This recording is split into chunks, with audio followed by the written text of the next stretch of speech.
अधिकाय तदालये कृष्णाय कृष्णभक्ताय तद्भक्ताय नमो नमः।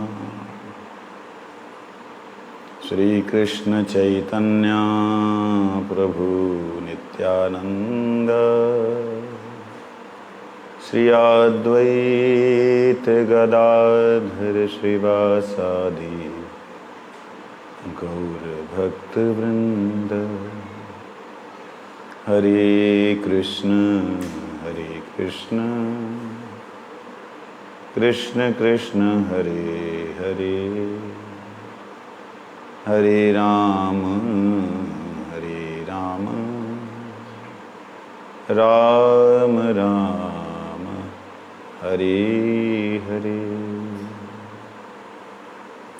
भूमस्वकलितपादानां भूमिरेवावलम्बनम् त्वय्यजातयपराधानां त्वमैव शरणं प्रभु, त्वमैव शरणं प्रभु, त्वमैव शरणं प्रभु।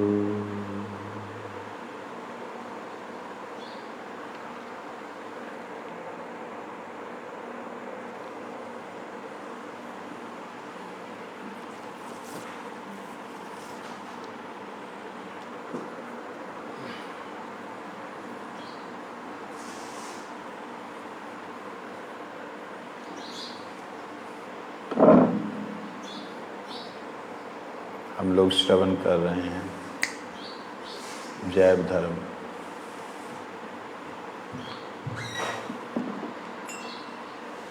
जैव धर्म के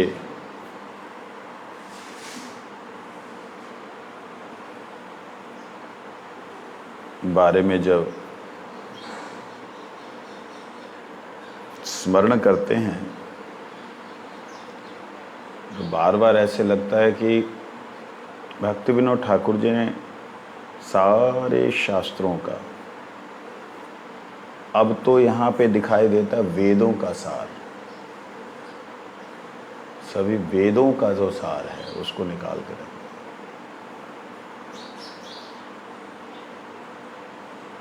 प्रश्न किया था कि क्या वैष्णव धर्म सनातन है? बोला जी हाँ है सनातन। कैसे सनातन है, इस विषय की चर्चा हुई तो बोला सनातन है इसलिए क्योंकि आत्मा नित्य है। जैसे आत्मा नित्य तो उसका स्वभाव भी नित्य है। इस दृष्टि से स्वभाव ही धर्म है। किसी वस्तु का स्वभाव ही वो धर्म होता है। जल का धर्म विकृत हो सकता है, जल का धर्म विकारग्रस्त हो सकता है, लेकिन जल का धर्म तरलता ही है। It can not be change. कोई ऐसा समय आएगा कि वो बर्फ बना हुआ फिर जल हो जाएगा। ऐसा समय आएगा वो वाष्पीकृत होकर के आसमान में गया हुआ बरस पड़ेगा, क्योंकि जल अपने स्वभाव से बहुत ज़्यादा देर तक अलग नहीं रह सकता। फिर भी अगर कोई अटलांटिक महासागर में चला गया तो उसका क्या होगा? वो तो पर्वत बन गया, हजारों लाखों सालों से वो तो जमा हुआ है। इसी प्रकार से भगवान की शक्ति, उस शक्ति का कुछ अंश वो घोरतम अज्ञानता में चला जाता है और उनके कर्मों का फल, कर्मों का फल उसके चक्कर में वो जड़ और अति जड़ होता चला जाता है। मनुष्य होने पे भी उनकी बुद्धि जड़ ही रहती है। जैसे कई लोग आप ऐसे देखते होंगे, कई धर्मध्वजी लोग, धर्म के लोग, मैं किसी धर्म का नाम नहीं ले रहा हूँ, अगर आपकी बुद्धि किसी धर्म विशेष में जा रही है तो वो आपकी बुद्धि है, मैं किसी धर्म विशेष का नाम नहीं ले रहा और ना ही मैं किसी की तरफ इशारा कर रहा हूँ, लेकिन एक बात बोल रहा हूँ। आत्मा एक तरह से द्रवीभूत तत्व है। आत्मा ब्रह्म का द्रवीभूत तत्व समझ लीजिए। ब्रह्म का द्रव्यमान तत्व जो आत्मा है, उसको जिस भी अवस्था में ले जाएंगे, लेके कौन जाएगा? मैं स्वयं द्रवीभूत अवस्था वाला व्यक्ति जिस अवस्था में भी जाऊंगा वैसा हो जाऊंगा। अगर मैंने चूज कर लिया ऐसे स्वभाव को, या ऐसे स्वभाव वाले लोगों को जो ये कहते हों कि जो कुछ भी है हम ही हैं, अहम भाव, कठोर भाव, जिससे वो किसी को भी नाश कर सकते हैं, बाकी दुनिया में कोई और होना नहीं चाहिए हमारे अलावा, ऐसा जो जड़ बुद्धि हो गई, जिनकी तरलता खत्म हो गई, सरलता खत्म हो गई, उनका निमानीपन खत्म हो गया, जिधर भी ढलने वाली स्थिति खत्म हो गई, कठोर हो गए, और हर किसी को ख़त्म करने के लिए जो उतावले हो रखे हैं, ऐसे लोग अपने स्वधर्म से, अपने स्वाभाविक धर्म से, आत्मधर्म से विकृत हो गए। वो पत्थर की तरह हो गए। पानी मारो मरेगा नहीं, इतना बड़ा बर्फ़ का गोला उठा के मार दो मर जाएगा, बर्फ़ मार दो मर जाएगा। इसी तरीके से आत्मा की कुछ एक अवस्था जड़ अति जड़ और महान जड़ीय अवस्था में चली गई। वो एक प्रकार का धर्म विकृत हो गया। और एक अवस्था आत्मा की जो द्रवीभूत अवस्था से वो वाष्पीकृत होकर के ब्रह्म में विलीन हो गई। ब्रह्म में विलीन होने का मतलब दिखाई देना बंद हो गए, और समझने वाले समझ रहे हैं कि वो बस ब्रह्म में ज्योति में ज्योत समा गए, लेकिन नहीं। वो एक ऐसी अवस्था में, जीव का एक बार जब गठन हो गया, ब्रह्म परमात्मा भगवान से भगवत स्वरूप का जब प्रादुर्भाव हुआ परमात्मा स्वरूप में, परमात्मा स्वरूप का ही एक विशाल कह सकते हैं निराकार स्वरूप जो ब्रह्म है, ये जो भी तत्व भगवान के वहां से दिखलाई दिए, हाँ जी, जो भी तत्व भगवान के वहां से दिखलाई दिए वो नित्य हैं। एक बार जो हो गया प्रकट, वो नष्ट नहीं होता कभी। ये बात समझने वाली है। जो तत्व एक बार गठित हो गया किसी विशेष रूप में ब्रह्म से, वो नष्ट नहीं होगा। अर्थात ब्रह्म से जीव का प्राकट्य हुआ। यतो वा इमानि भूतानि जायन्ते जीव, जीव आत्मा का क्या हुआ? क्या हुआ? कहाँ चले गए? प्राकट्य हुआ। अब ये जीव आत्मा जब प्रकट हो गई तो ये नष्ट नहीं हो सकती। हम सोच सकते हैं कि ये बस शून्य हो गई, हवा में उड़ी, पानी में गर्म हुई, ज्ञान अग्नि के द्वारा सर्वकर्माणि भस्मसात् कुरुते। अर्जुना, हे अर्जुन, सारे कर्मों को जो है तू ज्ञान अग्नि के द्वारा भस्म कर दे। ज्ञान अग्नि के द्वारा जितने उसके कर्म बनाए थे वो नष्ट कर दिए। नष्ट करने के बाद वो शून्य में विलीन हो गए। ऐसा नहीं है शून्य में दिखलाई दे रहा है कि वो दिखलाई नहीं दे रहा, दिखलाई दे रहा है कि वो दिखलाई नहीं दे रहा, लेकिन ना दिखने पर भी एक ऐसी स्थिति में पहुंच करके वो जड़ हो जाता है, फिर दोबारा बादलों में परिवर्तित हो जाता है, फिर वो दोबारा से धरती पे ही बरसता है। ठीक इसी प्रकार ब्रह्म से जीव जब एक बार गठित हो गया, आत्म तत्व एक बार प्रकट हो गया, वो द्रवीभूत स्वरूप ब्रह्म का अगर प्रकट हो गया तो ब्रह्म का द्रवीभूत जो स्वरूप है वो कई बार सूक्ष्म और कई बार स्थूल, अति स्थूल स्वरूप में दिखलाई देता है, लेकिन स्वयं का द्रवीभूत रूप ही है आत्मा का। आत्मा का रूप द्रवीभूत ही है। उसको जिस भी शरीर में जाना पड़े उसी का आकार धारण कर लेगा, उसी का प्रकार धारण कर लेगा, उसी के अनुसार चलेगा। ये आत्मा को मान लो हाथी में जाना है, तो हाथी का आकार है। आत्मा नहीं आकार लेती, आत्मा उसके अनुसार चिंतन करने लगती है, उसका मन बुद्धि अहंकार उतना बड़ा हो जाता है। सूक्ष्म शरीर उसका उसके अनुसार कार्य करता है, शरीरों के अनुसार। तो ये बात, इसलिए स्वभाव विकृत हुए हैं। तो वो किसके द्वारा जाना जाएगा? ना अयम आत्मा प्रवचनेन लभ्यो, 10वें अध्याय का हम लोग चिंतन कर रहे हैं। इसमें ना मेधया ना बहुना श्रुतेन, ना मेधया ना बहुना श्रुतेन यमवैष विवृणुते तेन लभ्यस्तस्यैष आत्मा विवृणुते तनु स्वयाम स्वाम।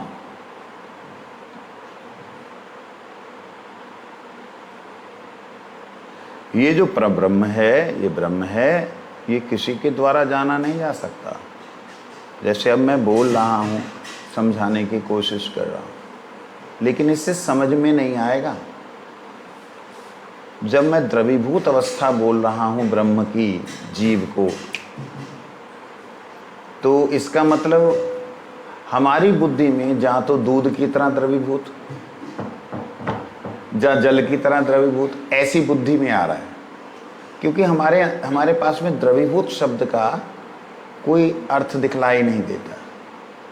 द्रवीभूत का मतलब है जो जहाँ जा करके अपनी सत्ता को उसके अनुसार फैला दे। जैसे एक कस्तूरी, कस्तूरी मृगगंध, मृग की नाभि, वो कस्तूरी को अगर आप छोटी शीशी में बंद करें तो छोटी शीशी के अंदर जितनी जगह है उतनी उसकी सुगंध फैल जाएगी। एक कमरे में सील कर दें जिससे बाहर उसकी हवा ना निकले, तो कमरे के बराबर उसका आकार उसका नहीं हुआ, उसका जो प्रभाव है वो प्रभाव विस्तृत हो जाता है, खुशबू वो विस्तृत हो जाता है। तो अब बताइए, मैं ये उदाहरण जो दे रहा हूँ, ये उदाहरण कैसे लगाया जा सकता आत्मा के साथ? आत्मा चेतन तत्व है, ये जड़ तत्व है। जड़ में भी चेतनता नजर आ रही है, और आत्मा चेतन तत्व है, उसमें हम जड़ता से सोच रहे हैं।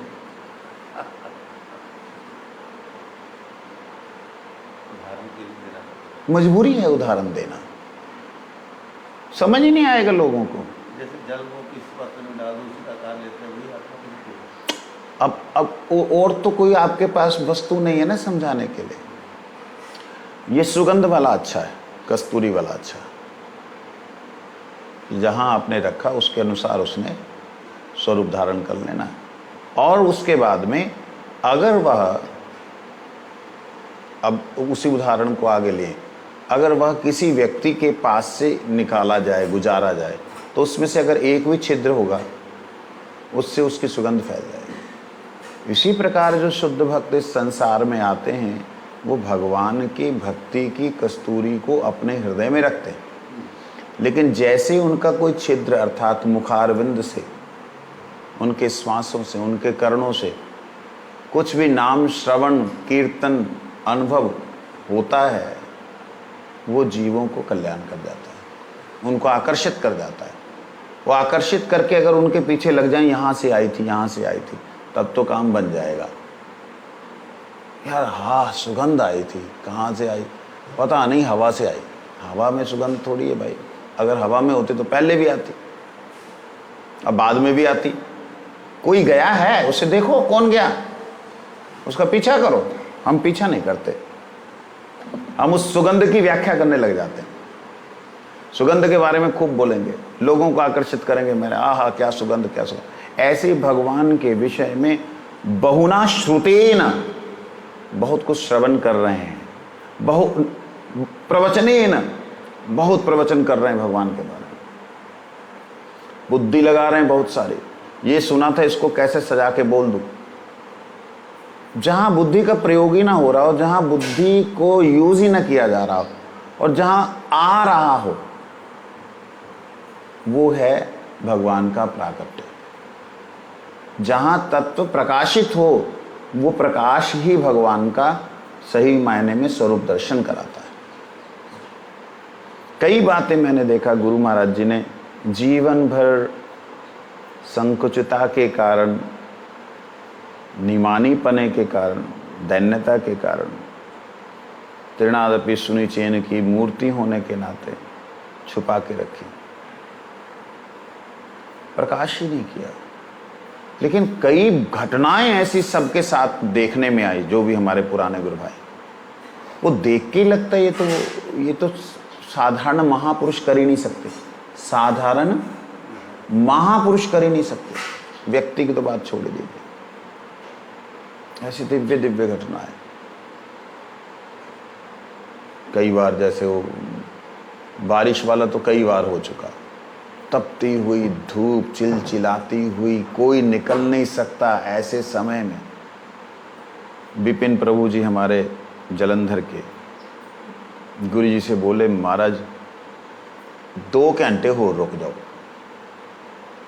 7:30 बजे तब सूरज अस्त होता है, 7 सवा 7 बजे सूरज अस्त होता है, 2 घंटे हो रुक जाओ, 6 बजे निकलेंगे। गुरु जी ने 4 बजे कीर्तन शुरू कर दिया। वो पास में गुरु भाई है ना, पास में महाराज जी। अच्छा ठीक है, आओ जा, ठीक है जी, ठीक है। गुरु जी ने शुरू कर दिया, श्री कृष्ण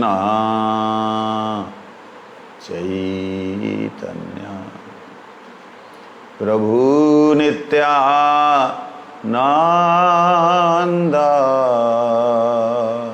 श्री कृष्ण चैतन्य प्रभु नित्यानंद।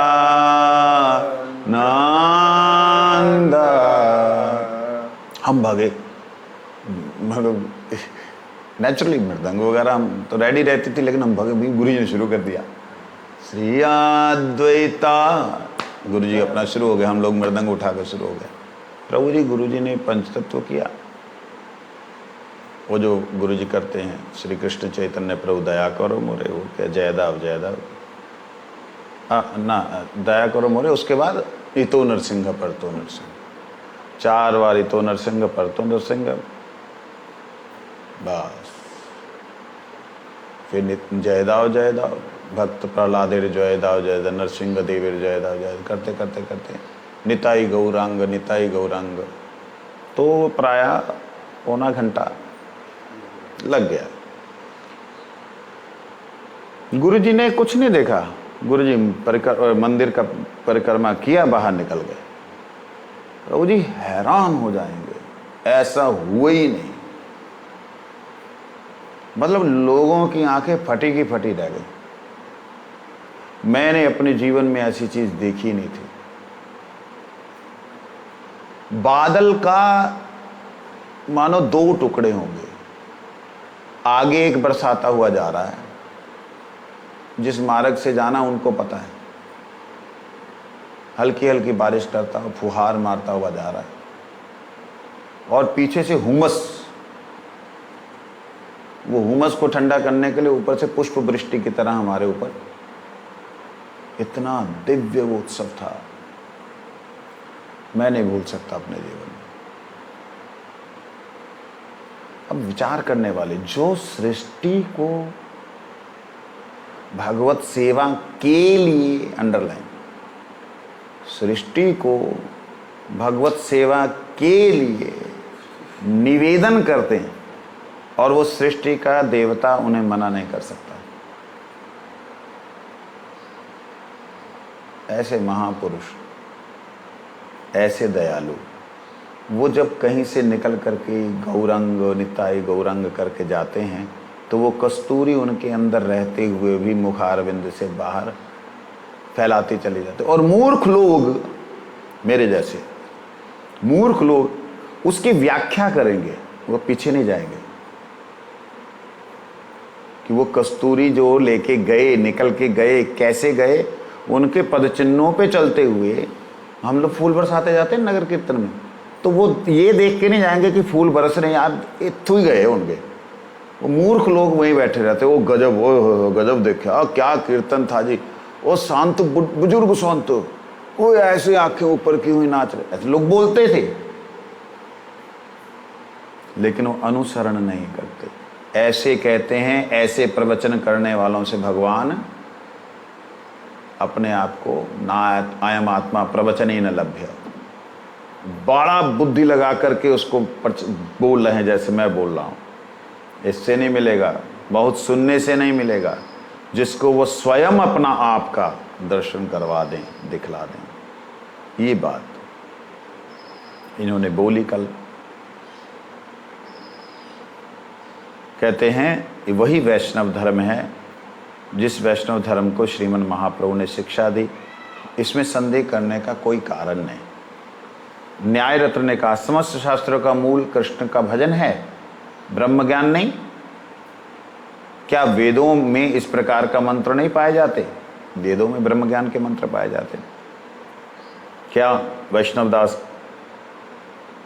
ने फिर जवाब दिया, हाँ वेदों में ऐसे मंत्र पाए जाते हैं। क्या मंत्र पाए जाते हैं? रसौ वै सा तैत्रीयोपनिषद, श्यामलश्चबलं प्रपद्ये सबलाश्चयाम प्रपद्ये। इस प्रकार अनेक वेद मंत्रों में कृष्ण भजन को ही निर्देश किया गया। रसो वही सा, वही बताते हैं। कहते हैं वो स मतलब वो रस हैं, रस स्वरूप है।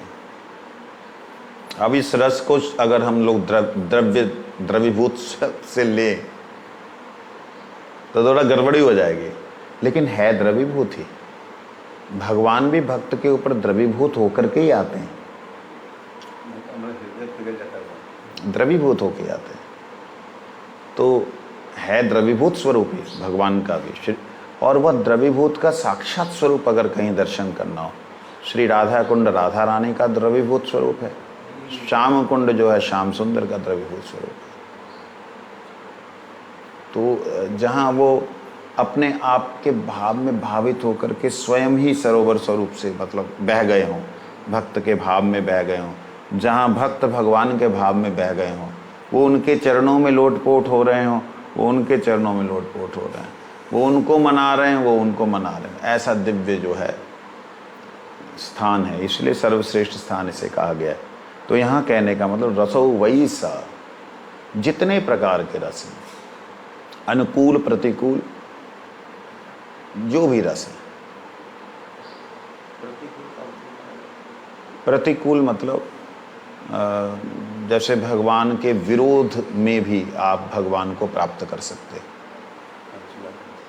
हाँ, भगवान से विरोध किया, भजन नहीं किया, उल्टा ऐसी की तैसी कर दी, तब भी भगवान जो है अंतिम समय में आकर के मतलब एक हद होती है, सीमा होती है हर चीज की, लेकिन भगवान की दयालुता की कोई सीमा है ही नहीं।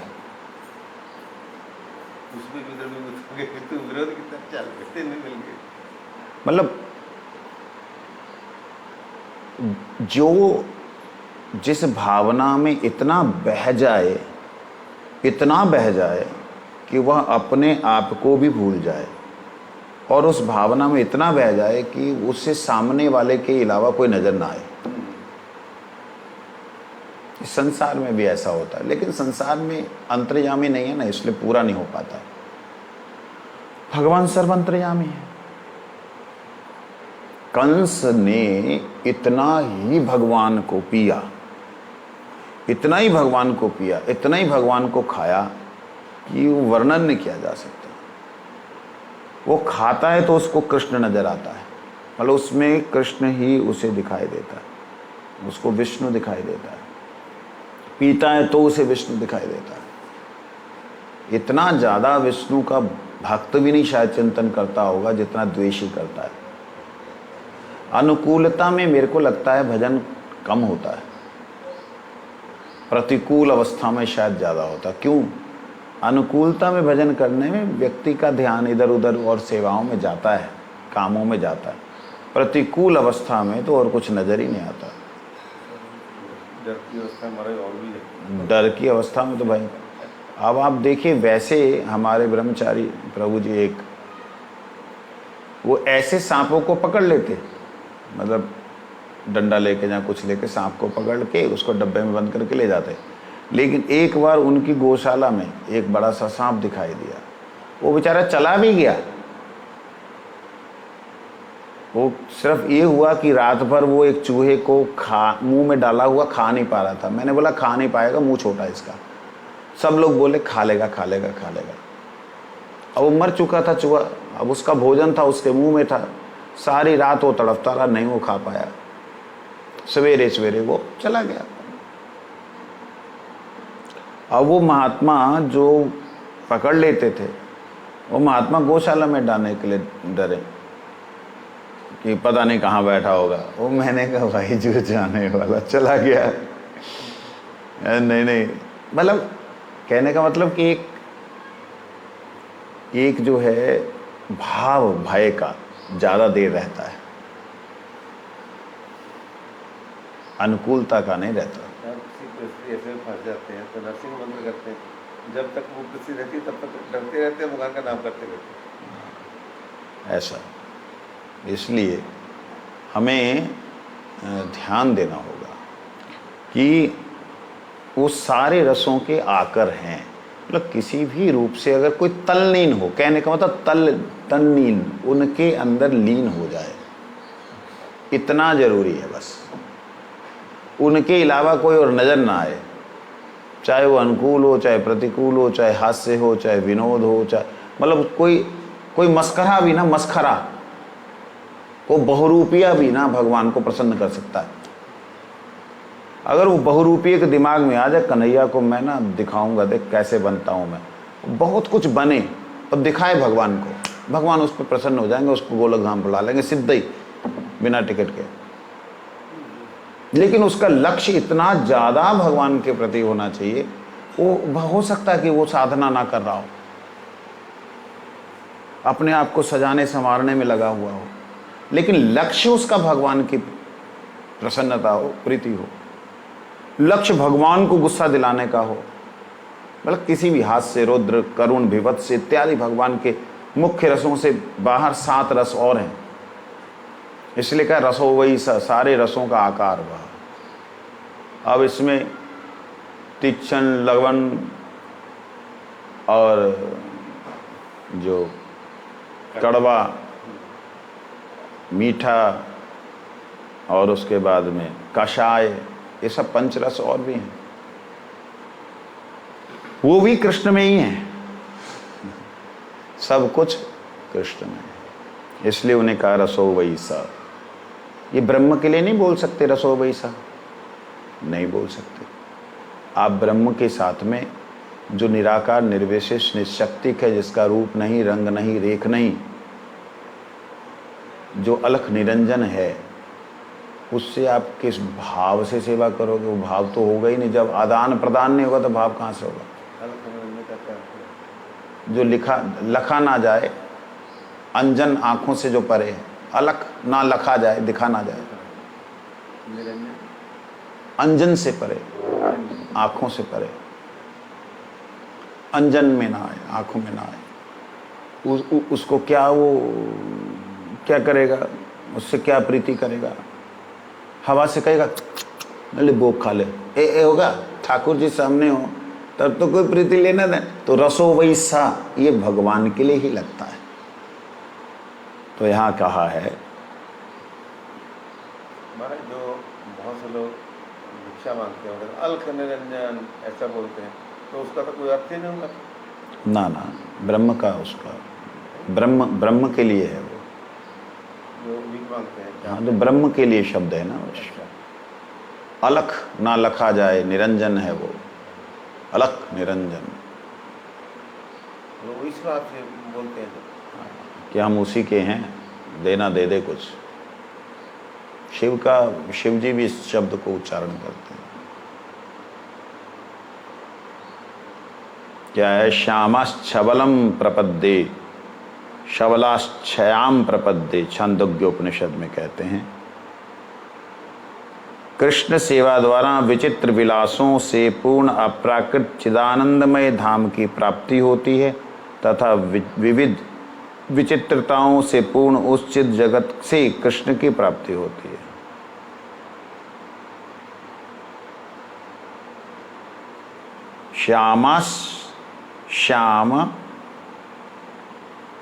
श्यामाच्छ बलम प्रपद्ये, शबलाश्याम प्रपद्ये,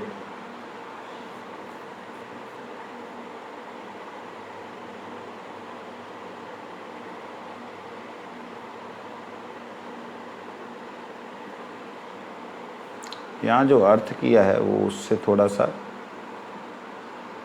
ऋग्वेद में आया है। अपश्यम गोपाम निपपद्य मानमा निपपद्य मानमा, गोपाल वंश में उत्पन्न अपश्यम गोपाम निपप्यमाना, जो उस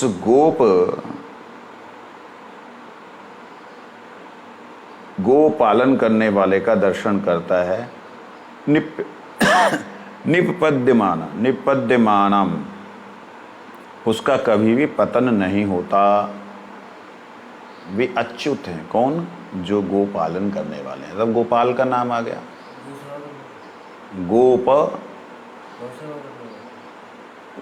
गोपाम मणि, जो गोप लोगों की मणि स्वरूप है। जहाँ मणि है, जो गोपा मणि निपद्य मानमा, जिन्होंने उनका दर्शन किया है वो कभी भी इस संसार में पतित नहीं हो सकते। ऐसे ऋग्वेद का मंत्र है। अपश्यम, देखा हो जिसने, गोपाम, गोप को, जो गायों का पालन करने वाला, निपद्य, उसका पतन नहीं होता, अपने पद से च्युत नहीं होता। मानमा, वो कभी भी गिरने वाला, मान मतलब निपपद्य मान नहीं है।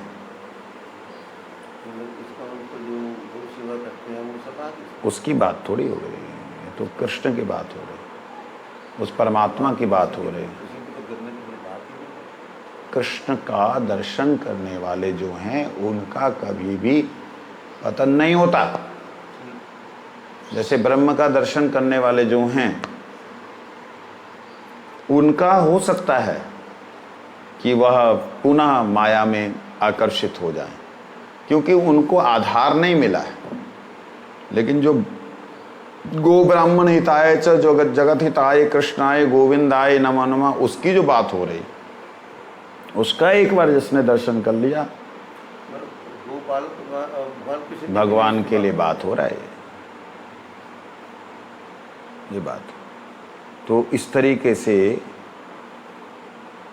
न्याय रत्न ने जब पूछा कि क्या उनका उल्लेख मिलता है कृष्ण का वेदों में, तो उन्होंने वेद से उठा के बताया। लो, पहले उपनिषदों से दिया, फिर वेद से दिया।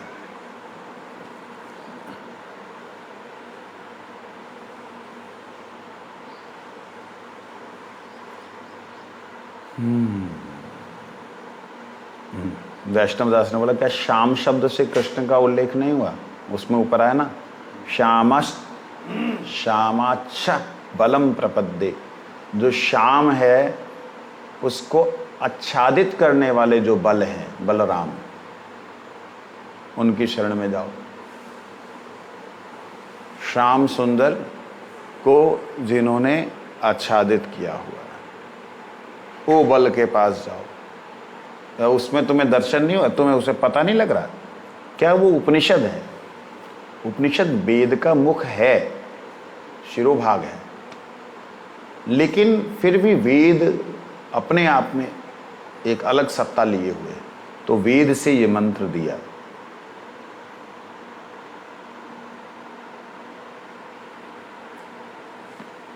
आगे पूछता है न्याय रत्न, इन मंत्रों में कृष्ण का नाम स्पष्ट रूप से तो नहीं मिलता। अब जैसे गोपाम शब्द आया, अनिपद्यमान शब्द आया, तो न्याय रत्न कहता है इसमें कृष्ण नाम तो नहीं मिला। जब कृष्ण नाम नहीं मिला तो आप जबरदस्ती खींचातानी करके कृष्ण अर्थ क्यों लगा रहे हो? पूरी स्टडी की थी। और क्या, नहीं तो हम लोग तो ऐसे ही कृष्ण बोल दिया तो हो गया हमारे लिए, क्योंकि यहाँ तो विष्णु के लिए भी ये शब्द प्रयोग होगा। भगवान विष्णु जो हैं गो और ब्राह्मण हित के लिए इस जगत में प्रकट होते हैं। नमो ब्रह्मण देवाय, ब्रह्म के लिए भी होता है।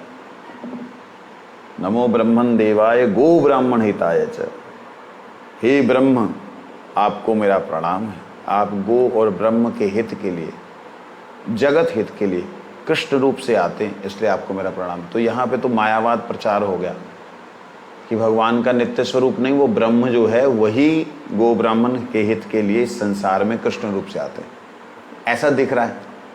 तो पढ़ा लिखा तो है वो, कोई साधारण आदमी तो है नहीं। न्याय रत्न उसकी उपाधि को ही उसने प्रकाशित किया, अपना नाम नहीं प्रकाशित किया।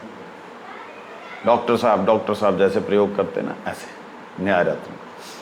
वैष्णवदास जी कहते हैं, यदि आप वेदों का भलीभांति अध्ययन करेंगे तो देखेंगे कि सभी विषयों के संबंध में वेद इसी प्रकार से वाक्यों का प्रयोग करते हैं। किसी भी विषय के संबंध में वेदों ने डायरेक्ट नाम लेकर के बात नहीं की है। हमारे प्रधान ऋषियों ने इन वेद मंत्रों का जो अर्थ निरूपण किया है, हमें उन अर्थों को मान लेना चाहिए। प्रधान ऋषियों ने वही वेद मंत्रों का जो अर्थ, क्योंकि वेद ने डायरेक्टली जो नाम लिए हैं उनमें उसका अर्थ आप कहीं और भी प्रयोग कर सकते हैं। क्यों कर सकते हैं? सीधा सीधा देना चाहिए था। उसका कारण था क्योंकि वेद है ज्ञान, और ज्ञान एक ऐसा तत्व है जिसको जहां प्रयोग करना चाहे वहां कर ले। जरूरी नहीं है कि सूरज की रोशनी से फूल ही हो, वो कीचड़ में पड़ेंगे तो कीचड़ को भी साफ करेंगे, स्वभाव है उसका। और अगर साफ में पड़ेंगे तो साफ को और साफ करेंगे। आगे वो बीज में पड़ेंगे तो उसमें से अंकुर करेंगे, अंकुर पे पड़ेंगे तो पत्ते निकलेंगे, पत्तों पे पड़ेंगे तो फूल निकलेंगे, फल होंगे। ये बात, इसलिए क्या कहते हैं, जो प्रधान ऋषि हैं उनकी इस बात को मान लें। न्याय रत्न कहते हैं चलो ठीक है, अब आप वैष्णव धर्म का इतिहास बतलाइए। आप इतनी देर तक क्या बोल रहे थे? इतने बड़े पंडित हैं भाई, इतनी देर तक इतिहास ही तो बता रहे थे, समझ नहीं आया? आदि है, इतिहास होता उसका जो शुरू हो। आत्मा नित्य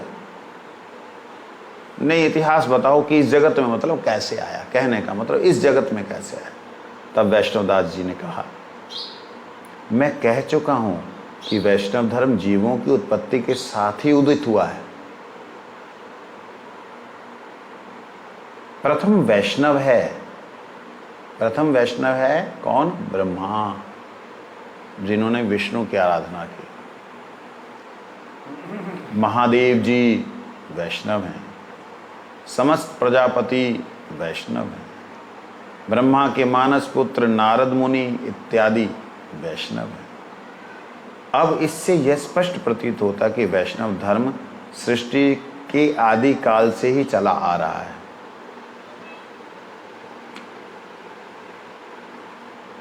ये कोई आधुनिक धर्म नहीं है। सच बात तो यह है कि जीव सभी जीव निर्गुण प्रकृति के नहीं होते। ये आधुनिक धर्म नहीं है। और सारे जीव निर्गुण प्रकृति के नहीं होते। जिस जीव की प्रकृति जितनी ही निर्गुण होगी वे उतना उत्तम कोटि का वैष्णव होगा। अब ये उसके बात हजम तो होगी नहीं। अब निर्गुण निर्गुण तो करने वाला वो था, अब निर्गुण निर्गुण वैष्णव करने लग गए। निर्गुण मतलब गुणों के जिसमें गुण ना हो, निर्गुण। पहले वो निर्गुण निर्गुण कर रहा था। निर्गुण की पहले आप कुछ और देखें कि आप कर रहे हैं कि जिसमें कोई गुण ना हो। निर्गुण का मतलब जिसमें गुण नहीं है, बिना गुण के। कौन से गुण? माया के 3 गुण, रजोगुण, सतोगुण, तमोगुण, और इनके सारे अनंत खेल, माया के कोई वो ना हो। निर्गुण मतलब उन गुणों को बोला गया जो माया के अंतर्गत है। अब माया ने इतने सृष्टि रची, क्या गुण नहीं है इसका?